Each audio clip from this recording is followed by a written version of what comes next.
कोई श्रीमान कुमार कृष्णा, उन्होंने माइगोव पर लिखा है और एक प्रकार से जिज्ञासा भी व्यक्त की है।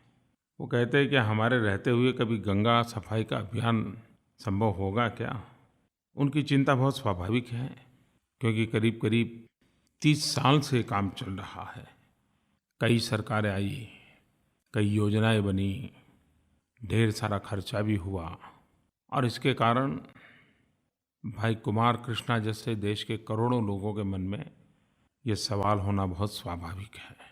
जो लोग धार्मिक आस्था में रहते हैं उनके लिए गंगा मोक्षदायिनी है, लेकिन मैं उस महात्म्य को तो स्वीकार करूंगा ही, पर इससे ज़्यादा मुझे लगता है कि गंगा ये जीवनदायिनी है। गंगा से हमें रोटी मिलती है, गंगा से हमें रोजी मिलती है, गंगा से हमें जीने की एक नई ताकत मिलती है। गंगा जैसे बहती है, देश की आर्थिक गतिविधि को भी एक नई गति देती है। एक भागीरथ ने गंगा तो हमें ला करके दे दी, लेकिन बचाने के लिए करोड़ों करोड़ों भागीरथों की ज़रूरत है। जन भागीदारी के बिना ये काम कभी सफल हो ही नहीं सकता है और इसलिए हम सब ने सफाई के लिए, स्वच्छता के लिए एक चेंज एजेंट बनना पड़ेगा। बार-बार बात को दोहराना पड़ेगा, कहना पड़ेगा। सरकार की तरफ से कई सारे प्रयास चल रहे हैं। गंगा तट पर जो राज्य हैं, उन राज्यों का भी भरपूर सहयोग लेने का प्रयास हो रहा है। सामाजिक स्वैच्छिक संगठनों को भी जोड़ने का प्रयास हो रहा है।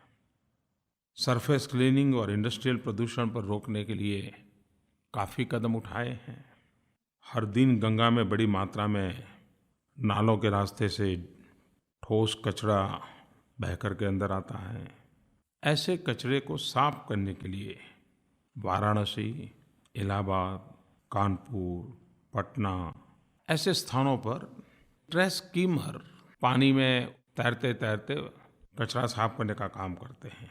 सभी लोकल बॉडीज़ को ये मुहैया कराया गया है और उनसे आग्रह किया गया है कि इसको लगातार चलाएं और वहीं से कचरा साफ करते चलें। और पिछले दिनों मुझे जो बताया गया कि जहां बड़ा अच्छे ढंग से प्रयास होता है, वहां तो 3 टन से 11 टन तक प्रतिदिन कचरा निकाला जाता है। तो ये तो बात सही है कि इतनी मात्रा में तो गंदगी बढ़ने से रुक ही रही है। आने वाले दिनों में और भी स्थानों पर ट्रैश स्कीमर लगाने की योजना है और उसका लाभ गंगा और यमुना तट के लोगों को तुरंत अनुभव भी होगा। इंडस्ट्रियल प्रदूषण पर नियंत्रण के लिए पल्प एंड पेपर, डिस्टिलरी एवं शुगर इंडस्ट्री के साथ एक एक्शन प्लान बन गया है। कुछ मात्रा में लागू होना शुरू भी हुआ है। उसके भी अच्छे परिणाम निकलेंगे, ऐसा अभी तो मुझे लग रहा है।